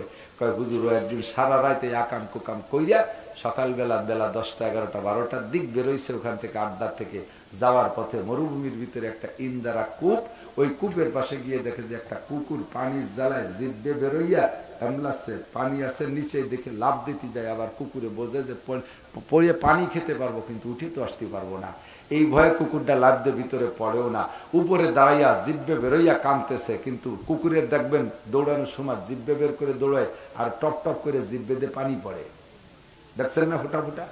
যেই প্রাণী যত লোভী ওই প্রাণীর জিব্বে তত রস, যে প্রাণীর জিব্বে যত রস ওই প্রাণীর লোভী তত বেশি। মানুষের মধ্যে সবাই কিন্তু একরকম না। একজনের সামনে তেঁতুল খাবেন তবুও সে একটু নড়ে চড়ে না, আর একজনের সামনে একটা বিস্কুট খাবেন দেখবেন যে ঘন ঘন ঢোক গেলে রসের জ্বালায় টেহাতে হচ্ছে না। আল্লাহ, যার জিব্বে যত রস সে তত লুবি, আর যে তত লুবি তার জিব্বে তত রস। প্রাণী জগতে কুকুর সবচাইতে লুবি, কথা বল, ওর জিব্বে রস, এই জন্য জিব্বে বেরোয় টপ টপ করে পানি, কিন্তু ওই কুকুরটা জিব্বে এক ফোঁটা রস নাই, শুকোই গেছে আগাগোড়া। ইতিমধ্যে বেশ্যা মহিলা, প্রস্কটারের মহিলা, নাইট ক্লাবের মহিলা এখান দিয়ে যায়, কুকুরের দুর্গতি দেখে সে মনে বুঝতে পারছে কুকুরটা পানি পান করবে, কিন্তু পাশে কোনো বালতি নাই, রশি নাই, কি দিয়ে তারে পানি বের করে খাওয়াবে। নিজের পায়ে ছিল চামড়ার মোজা, গায়ে ছিল ওড়না, ওড়নার কেনিতে চামড়ার মোজা বাইদা কূপের মধ্যে ছেড়ে দিয়ে 2-3 বার ছেড়ে দিয়ে ভইরাই না কুত্তটারে পানি পান করাইছে। কুকুরটায় মোজার থেকে পানি খাইয়া খুশিতে খুশিতে চলে গেছে। ওই কুকুরের দোয়ায় এই বেশ্যা মহিলার জীবনে সব গুনাহ আল্লাহ মাফ করে দিয়েছে। ও যুবক, একটা কুত্তকে পানি খাইলে যদি মুসা নবীর উম্মতের একটা বেশ্যা মহিলারে মাফ করে আল্লাহ ভেস্তে দিতে পারে, তাহলে এই নবীর উম্মতের ভিতরে কোরআন পড়নেওয়ালা তালবে আলিম রে এক মুঠ ভাত খাওয়ালি, তার একখান বিস্কুট কিনে দিলি, তারে 10টা টাকা দিলি, তার একটু আদর করলে, তার প্রতিষ্ঠানের একটা কোরআন কিতাব কিনে দিলি, তাতে আল্লাহ মাফ করে দিতে পারে না? জান্নাতি করে দিতে পারে না? 100 বার করে, কথা কান ঠিক না? আপনাদের এলাকার মানুষ এই নদী ভাঙ্গনের কারণে বিভিন্নভাবে আপনারা খুব পর্যদস্ত। আমি তো দেখছি 2-3 বার ওই এলাকা ভাঙতি, কত ভাঙ্গন দেখছি, বারবার ভাঙতি ভাঙতি অসহায় হয়ে গেছেন। আপনাদের মনটা অনেক দুর্বল, অনেক নরম। আল্লাহ তাআলা যে এলাকায় বিপদ আপদ বেশি দেয় ওই এলাকার মানুষের মন নরম থাকে। ওই সুন্দরবন এলাকায়, দক্ষিণ এলাকায় যাই, ওদিকের মানুষের মন যে কি নরম, সুবহানাল্লাহ। কারণ ওরা সিডা, সুনামি, টার্গেট, নার্গিস, আইলা, বুলবুল এই মাইর খাতি খাতি সোজা হয়ে গেছে। ওদের মন খুব নরম, খুব ভয় পায়। আমাদের এই মাদ্রাসায় জায়গা হোক, এটা চান্ত সবাই, মাদ্রাসায় জায়গা হোক এটা চান্ত। আর এই মাদ্রাসার আদর্শে ইনশাল্লাহ এলাকার মেয়েরাও দিনদার হয়ে যাবে, মেয়েরাও দিনদার হয়ে যাবে। আপনারা নাম শুনছেন, মুফতি হান্নানের নাম শুনছেন তো? মুফতি হান্নান, ওই যে 76 কেজি বোমা বানাইছিল শেখ হাসিনারে মারার জন্য, সে মুফতি হান্নানের ফাঁসি হয়েছে। তার গ্রামের নাম হলো হিরণ। আমাদের ওই পাশের ভিতরে প্রসিদ্ধ আছে, গোপালগঞ্জ সদরের ভিতরে সবচাইতে বেশি আলেমের গ্রাম হলো হিরণ। মুফতি হান্নানের গ্রামে প্রচুর আলেম। আমি ওনাদের মাহফিলে বয়ান করব, উঠছি স্টেজে বসছি, মুফতি হান্নানের বড় ভাই মাইকে এলান করতেছেন, হুজুর ওলামাই কিরাম আপনারা খুশি সন্তুষ্ট হবেন শুনে। আমার গ্রামের এই হিরণ গ্রামে 7-এর উপরে যাদের বয়স, কৃষক হোক, মাস্টার হোক, পুলিশ হোক, আর্মি হোক, চেয়ারম্যান হোক আর মেম্বার হোক, 7-এর উপরে যাদের বয়স বুড়ো পর্যন্ত, এমন কোন নারী আর পুরুষ নাই যে সে শুদ্ধ করে কোরআন পড়তে পারে না। প্রত্যেকটা মানুষ 7-এর উপরে যাদের বয়স তারা শুদ্ধ করে কোরআন শরীফ পড়া শিখে ফেলেছে। এটাই মাদ্রাসার ওসিলায়, মাদ্রাসার ওসিলায়। এখানে মাদ্রাসা হবে, ছেলেরা লজিং থাকবে, এলাকায় মসজিদে মসজিদে এই মাদ্রাসার ছেলেরা ইমামতি করবে। আমি আপনাদের এলাকায় কোনো পাশে ঢুকি মাঝে মাঝে, দূরে সফরের সময় যার সময় জুমুর নামাজ পড়তে জন্যে বিভিন্ন মসজিদে ঢুকছি, একই দিনে 7টা মসজিদ পাল্টাইছি জুমুর নামাজ পড়তে। মসজিদে ঢুকছি, ডাঁটের এক ইমাম সাহেব, শোয়া তুসো টুপি উড়ে জুব্ব, দেখতে নুরানি চেহারা, গায়ে বোরকা একটা গায়ে দেশে বোরকার পায়ের বাঁধছে শোনাই দিয়ে, দেখতে কিরম লাগতেছে, বাংলা কয় ইংরেজির মতো, ইংরেজি কয় অঙ্কের মতো, কাজ দারুণ সব। যখনই আরবি একটু বলে তা বিটি গেছে বেকায়দা, ড্রাইভারে কয়ে হবে না নামাজ সব যাই। এইভাবে 7 মসজিদ পাল্টায় লাস্টে যে পড়ছি তাও কিছুই নেই, কোনো মতে দাঁড়াই ইক্তেদা করছি, নামাজ ছাড়িয়ে দিয়েছি, পরে ইক্তেদা ছাড়িয়েও দিছি, একা একা নামাজ পড়িয়ে নিছি জোহরের নামাজ। দেখতে বহুত বড় বড় হুজুর, বিশাল বড় আলেম, কিন্তু লেখাপড়া জানে না। এরকম বিশাল বড় আলেম লেখাপড়া জানে না, এইগুলো যে দেশ আবাদ হবে না। কওমি মাদ্রাসার ছেলেদেরকে দেখলে বোঝা যাবে একটা মাদ্রাসার ছেলে। কথা কন, 10 বছর পড়ার পরে প্যান্ট শার্ট পরে মাদ্রাসার থেকে আসে, তুই কিসির মাদ্রাসায় পড়িস? তোর যদি মাদ্রাসায় পড়িয়া জামা জুব্বা পাগড়ি পরতে ভালো না লাগে, স্কুলে যা কলেজে যা, সে জায়গাতে ল্যাংটায় থাকলেও কোনো দোষ নাই, সে জায়গা কেউ সমালোচনা করবে না। মাদ্রাসায় পড়ে যদি দাড়ি কাটিস আর সাটিস, মাদ্রাসায় পড়ে যদি জিন্সের প্যান্ট পরিস আর শার্ট পরিস আর স্কিন টাইট প্যান্ট পরিস, তাহলে তোর মাদ্রাসায় পড়ার দরকার নাই। যে মাদ্রাসায় পড়ে এইরকম হয় ও মাদ্রাসা মাদ্রাসা না।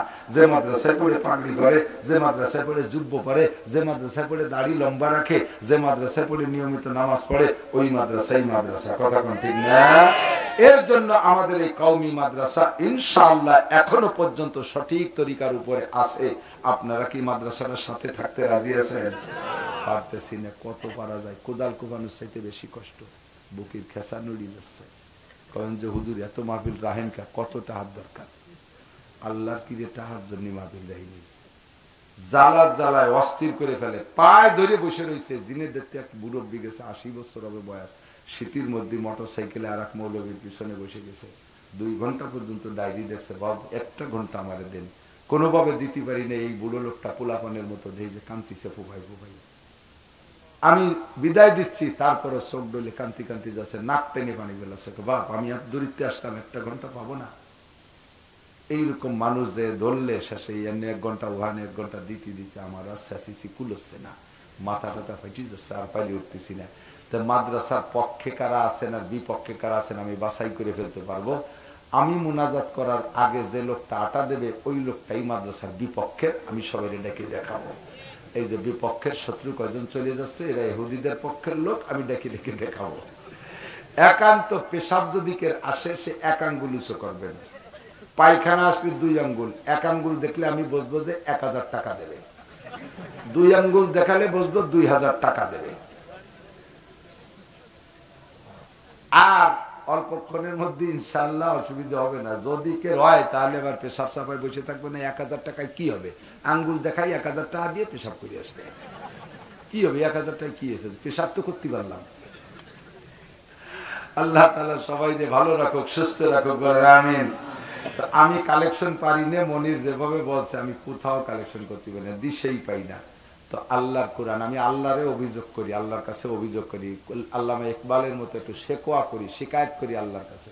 আল্লাহ, যেই বিদ্যা পড়িয়ে তোমারে অস্বীকার করে, তুমি নাই বলে প্রমাণ করে, যেই বিদ্যা পড়ে আছে না, বিদ্যা ভর্তি ভর্তি ভর্তি ভর্তি বড় ডক্টর হয়ে যায়, বিজ্ঞানী হয়ে যায়, শেষে লাস্টে যে অজ্ঞানী হয়ে যায়, আল্লাহরে খুঁজে পায় না। তো যেই বিদ্যা পড়িয়া তোমারে অস্বীকার করে, সেই বিদ্যার বিদ্যালয়গুলো আকাশচুম্বী বিল্ডিং, আলিশান বিল্ডিং, এসির মধ্যে থাকবে তারা। আর তোমার কোরআনের ওসিলায় তারাও টিকে রয়েছে, দুনিয়া টিকে রয়েছে। কোরআনে কেন জায়গা পাবে না? কোরআনে কেন জমি পাবে না? কোরআনে কেন ঘর পাবে না? কোরআনে কেন স্থান পাবে না? অবশ্যই কোরআনের জন্য উত্তম আলিশান বিল্ডিং হতেই হবে। কথা বলেন ঠিক কি ঠিক না? কোরআনে আগে খাবে, তারপরে থাকলে আর কেউ খাবে, না থাকলে না খাবে, কোরআনটা আগে দিতে হবে। রাজি আছে না? আমাদের প্রত্যেকের বাড়ি মোটামুটি এখন সোনের ঘর, বনের ঘর নাই, আর সোনের ঘর বনের ঘর শেষ। এখন কমপক্ষে টিনির ঘর। আর বিধবা মহিলা দিন ভরে কষ্ট করে আনিয়ে 1 খান ইট কিনে তো 10 টাকা দিয়ে, যেইভাবে 10 খানের 1 খানের কিনতে কিনতে একদিন 1000 হয়ে যাবে, 2000 হবে। তাই যে ডোয়া ফাঁকা করবো, ওয়াল করবো, দালান দেবো, এত তাওয়ালুনা ফিল বুনিয়ান। বিল্ডিং এর পাল্লা প্রতিযোগিতা চলতেছে সারা দেশব্যাপী পাল্লা প্রতিযোগিতা।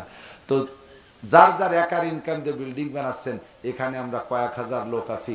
আমরা যদি ইচ্ছা করি সবাই মিলে এই মাদ্রাসাওয়ালাদেরকে ছোট্ট একটা বিল্ডিং বানায় দেব, সবাই মিলে চেষ্টা করলে ইনশাআল্লাহ পারা সম্ভব। কথা বলেন, সম্ভব না? তা আমরা একটু সূচনা করে দিই, শুরু করাই দিই। মাদ্রাসা একটা বিল্ডিং জায়গা আছে, আছে বিল্ডিং এর জায়গাও আছে। সর্ব আল্লাহুম্মা সাল্লি হয়ে গেছে। এই ব্যাগগুলো সব স্টেজে জমা দাও। আলহামদুলিল্লাহি রাব্বিল আলামিন। রব্বানা যালামনা আনফুসানা ওয়া ইল্লাম তাগফির লানা ওয়া তারহামনা লানাকুনান্না মিনাল খাসিরিন। ربنا آتنا في الدنيا حسنة وفي الآخرة حسنة وقنا عذاب النار. ربنا هب لنا من أزواجنا وذرياتنا قرة أعين واجعلنا للمتقين إماما. আয় আল্লাহ, জুমার রাত গভীর রাত পর্যন্ত তোমার নেককার বান্দা বান্দীদেরকে সাথে নিয়ে ওলামায়ে কেরামরা আলোচনা করেছে। অবশেষে আমি মূর্খ, আনপড়, যোগ্য গুনাহগার, আমিও তোমার শাহী দরবারে সকলকে নিয়ে ভিক্ষার দোকানে হাত তুলেছি। আমাদের জীবনের সমস্ত গুনাহ খাতা তুমি এক্ষুনি মাফ করে দাও। আয় আল্লাহ, অবশ্যই আমরা গুনাহ করেছি, যত গুনার আলোচনা করেছি সব গুনাহ আমরা কম বেশ করে থাকি। কতবার তওবা করলাম, নফসের সাথে শয়তানের কাছে হার মেনে যাই, আবারও সেই গুনাহ করে ফেলি। আজকে তুমি আমাদেরকে শেষবারের মতো ক্ষমা করে দাও। আয় আল্লাহ, বাকি জীবনে আর যেন গুনাহ না করি, গুনাহ থেকে ফিরে থাকতে পারি। তুমি এর জন্য আমাদের ঈমানি শক্তি বাড়ায় দাও। রোগ ব্যাধি দিয়ে, বালা মুসিবত দিয়ে বেইজ্জতি করে তুমি গুনাহ থেকে ফিরাইও না। মেহেরবান আল্লাহ, ইজ্জতের সাথে, সুস্থতার সাথে, ঈমানি শক্তি বলে গুনাহ থেকে ফিরে থাকার তৌফিক দাও। আমাদের আব্বা মা, দাদা দাদি, নানা নানি, শ্বশুর শাশুড়ি, আত্মীয় স্বজন, পাড়া প্রতিবেশী, বন্ধু বান্ধব যত মানুষ কবরে চলে গেছে সবাইকে মাফ করে দাও। সকলের কবর আযাব বন্ধ করে দাও। সকলের কবরে জান্নাতুল ফেরদাউসের দরজা খুলে দাও। আয় আল্লাহ, আমাদেরকে দুনিয়ায় জান মাল ইজ্জত আবরু হেফাজত করো। শিরিক মুক্ত ঈমান, কুফর মুক্ত ঈমান, বেদাত মুক্ত সুন্নতি আমল নিয়ে বেঁচে থাকার তৌফিক দাও। মরণের সময় জবানে কলেমাতে বা জারি করে দিও। রব্বুল আলামিন, আমাদের মধ্যে যারা অসুস্থ রোগী, আরো অনেক রোগীরা দোয়া চেয়েছে। হার্টের রোগী, লাংসের রোগী, বাল্বের রোগী, কিডনির রোগী, ডায়াবেটিসের রোগী, স্ট্রোকের রোগী, প্যারালাইসিসের রোগী, লিভারের রোগী, চর্ম রোগী, কর্ণ রোগী, চোখের রোগী, দাঁতের রোগী, মহিলারা হাজারো রকমের রোগে রোগাক্রান্ত। সব রোগীদেরকে তুমি সুস্থ করে দাও। আল্লাহ, আমাদের সবাইকে তুমি সুস্থ করে দাও। সুস্থতার সাথে, ইজ্জতের সাথে, প্রশস্ত হালাল রুজির সাথে লম্বা হায়াত বাড়ায় দাও। যারা এখানে আজকে দান করলেন সকলের দান কবুল করে দাও। আয় আল্লাহ, দানের ওসিলায় সবাইকে মক্কা মদিনা জিয়ারত নসিব করো। আয় আল্লাহ, দানকারীদেরকে আনসার সাহাবাদের সাথে জান্নাতি করে দিও। ইটভাটার মালিক, ব্যবসায়ী ভাইরা, ডাক্তাররা, ডাক্তার সাহেবরা, বিভিন্ন প্রকার সার্ভিসম্যানরা এখানে টাকা দিয়েছে। যে যে জগতে সার্ভিস করে তাকে সেখানে তুমি হালাল ভাবে বরকত বাড়ায় দাও। আপদ বিপদ বালা মুসিবত থেকে রক্ষা করো। আমাদের সকলকে চলাফেরার পথে সকল প্রকার হাদিসা, দুর্ঘটনা, অ্যাক্সিডেন্ট, চোর ডাকাত, গুন্ড, বদমাশ, শত্রু দুশ্মনের হাত থেকে হেফাজত করো। এই মাদ্রাসাখানা কবুল করে নাও। এই মাদ্রাসাখানা কবুল করে নাও। মাদ্রাসার জন্য পর্যাপ্ত ঘর বাড়ি, জায়গা জমির ব্যবস্থা করে দাও। তালবে আলিমদের খোরাক পোশাকের থাকার ব্যবস্থা সুন্দর করে দাও। উস্তাদদের মাসে মাসে নিয়মিত বেতনের ব্যবস্থা করে দাও। মাদ্রাসার অভাব দূর করে দাও। মা বোনরা পর্দার আড়ালে হাত তুলেছে, তাদের নেকাশা পূরণ করে দাও। তাদের পারিবারিক অশান্তি থাকলে দূর করে দাও। আয় আল্লাহ, আমাদের দোয়া তোমার হাবিবের তোফাইলে কবুল করে নাও। রব্বির হামহুমা কামা রাব্বায়ানি সগীরা। রব্বুল আলামিন, ব্যক্তিগতভাবে আমি দুর্বল মানুষ, তুমি আমার এই জগতে ব্যবহার করতেছো আল্লাহ। ও আল্লাহ, তুমি আমাকে এখানে টিকে থাকার জন্য যে পরিমাণ স্বাস্থ্য, শক্তি, ইলমের দরকার তুমি আমাকে দান করো। আল্লাহ, শরীরটা অসুস্থ লাগতেছে, তুমি তোমার নেককার বান্দা বান্দীদের হাতের ওসিলায় তাদের দোয়ার ওসিলা আমাকে সুস্থ করে দাও। আয় আল্লাহ, যে পরিমাণ জবানের যে পরিচ্ছন্নতার দরকার, কণ্ঠের দরকার, যে পরিমাণ এলেমের দরকার বয়ান করার জন্য তুমি আমারে দান করো। আয় আল্লাহ, আমার কথায় আমাকে এবং সমাজ সমস্ত শ্রোতাদেরকে আমল করার তৌফিক দাও। রব্বির রহমহুমা কামা রব্বায়ানি সগীরা। আয় আল্লাহ, মাওলানা মনির সহ এই এলাকার ওলামায়ে কেরাম যারা এখন দিনের খেদমতে আছে এবং তালিমে আছে, সকলকে তুমি দিনের খাদেম হিসেবে কবুল করে নাও। হক্কানি আলেম বা আমল বানায় দাও। তাদের সিনা তুমি এলেম দ্বারা ভরপুর করে দাও। আমাদের দোয়া তোমার হাবিবের তোবালে কবুল করে নাও। সাল্লাল্লাহু তাআলা আলা খায়রি খালকিহি মুহাম্মাদিন ওয়া আলিহি ওয়া আসহাবিহি আজমাইন বিরহমাতিকা ইয়া আরহামার রাহিমিন।